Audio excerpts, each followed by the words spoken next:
ঋণ করলে আত্মার স্বাধীনতা একদম নষ্ট হয়ে যায়। যারা প্রকৃত মানুষ তারা কখনোই ঋণগ্রস্ত হতে চায় না।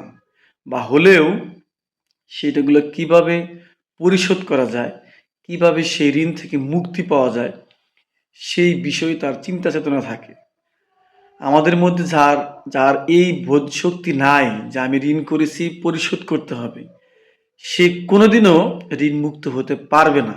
যতক্ষণ না পর্যন্ত তার ইচ্ছা, শক্তি, কামনা, বাসনা না করবে। একজন মানুষ তার জীবন প্রয়োজনে অনেক সময় ঋণগ্রস্ত হতে হয় এবং হতেই হবে। তো সেই যে ঋণগ্রস্ত হলাম, আমি যে ঋণ নিয়েছি, এই আমি ঋণ নিয়েছি এই কথাটা যদি মাঝে মধ্যে মনে পড়ে যে আমি ঋণ নিয়েছিলাম, তাহলে কিন্তু আর কোনো কিচ্ছুই লাগবে না। জাস্ট ঋণ পরিশোধ করার ইচ্ছা শক্তি থাকলেই একজন মানুষ ঋণ মুক্ত বা ঋণ মুক্তি পায়। কিন্তু এই যে চিন্তা চেতনা এগুলা কয়জনের মধ্যে আছে?